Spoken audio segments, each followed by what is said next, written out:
I'm Alan Mendelson. You know me as being the financial reporter on the CBS television stations in Los Angeles. Now I want you to meet certified financial planner Brian Gilder, who can help you get through today's troubling financial times. Well, what you need to do is you need to take a deep breath, and you have to look at it this way. In my opinion, and I think most people understand this, is that right now this is a big baby crying. And it's fussy. And it has a right to be fussy, because when you think about what has happened in this financial market, unprecedented events have happened. Bankruptcies, bailouts, insurance companies needing money. AIG needing $85 billion. Lehman Brothers, one of the oldest brokerage firms in the world, 150-year-old company, filing bankruptcy. All this year. Fannie and Freddie Mac. I mean, the list goes on and on. Unprecedented. So the market is very jittery, and you've seen in the last couple of weeks 1,000-point swings. Never seen that before. The government is trying to fix this problem by putting together the $700 billion package. Commercial paper to help free up the credit markets. Taking some ownerships in banks if need be. Lowering interest rates. They are doing everything they can, just like a parent does everything they can to soothe that baby at night. But sometimes, right now, you have to let the baby cry. You gotta let the stock market take its lumps. You have to think of this long term, because that is the way the financial markets are. And if you look back in history, we've had crisis before. We had the '29 crash. We've had oil problems. We've had wars. We've had everything happen to America. You have to think of this long term. How long is long term? How many years do you give it? I would give this at least a couple of years, and I think it's going to be longer in my opinion. But I think you have no business to be investing in the stock market if you have this short-term 2-year or 4-year time horizon, or even a 6-month time horizon.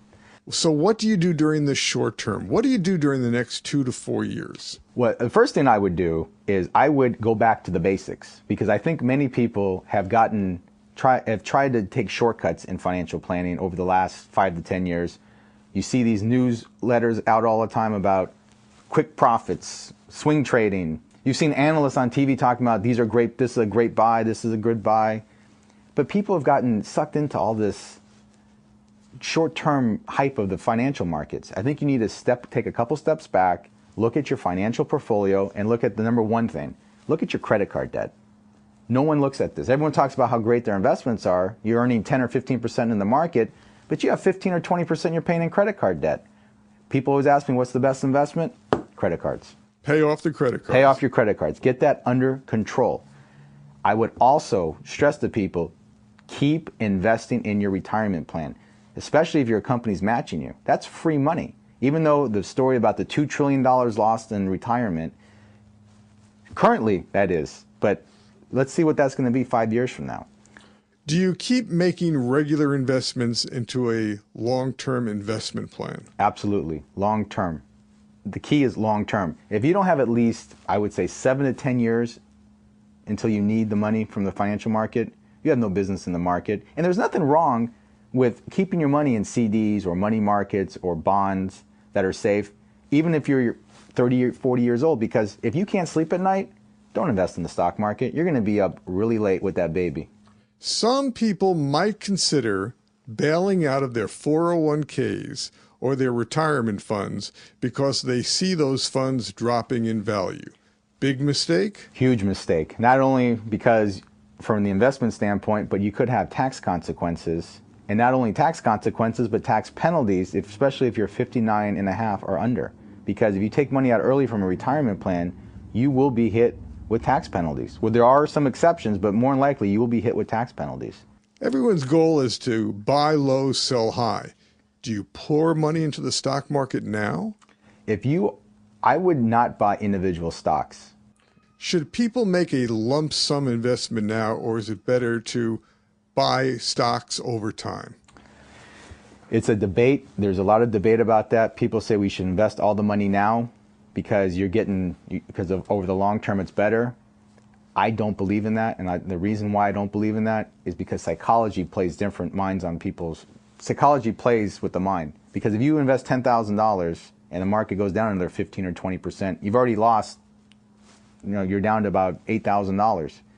So I would do it over time, so that way you feel better with yourself. If the market does go down, you say, oh, the market went down, I'm putting a little bit more in now, I'm buying a little bit low. Even if it goes up, you're saying, well, I still bought at this price. I think psychology plays a lot. It's, to me, the theory and reality game. In theory, you should be doing certain things, but the reality is that you shouldn't be. What percentage of your investable money should be in the stock market? I think it depends on your age, how you are situated, your risk tolerance. But if you're someone who has a long time horizon and you're young, you don't need the money for 20, 30 years, you can put 50 to 70% of the money into the financial markets. But make sure it's diversified. You do not want to put all your money into one sector of the market. You want to spread that money out. So diversification is the key. I can't stress that enough. So you're talking about putting your stock market money into different sectors. Absolutely. It has to be diversified into different sectors of the market. I think also a big mistake people make is they don't look at if they put money in different sectors of the market, such as in mutual funds, and this mutual fund is supposed to do X, Y, and Z, and this mutual fund is supposed to do this. Look at all those mutual funds and look at what they're exactly putting that money into, because usually they'll disclose all the large holdings they have. Make sure Fund A and Fund B do not have the same holdings and same characteristics, because many funds mimic each other. So you want to make sure that this fund is investing in Europe or in the foreign markets. This fund is investing domestically. This fund's investing in financials. This fund's investing in healthcare. You want to make sure everything is spread out, because diversification is the key to any investment. You can get more information from certified financial planner Brian Gilder. Call him at 310-804-3767. Again, 310-804-3767. Or write to him at 8383 Wilshire Boulevard, Suite 240, Beverly Hills, California, 90211. I'm Alan Mendelson. Thanks for watching.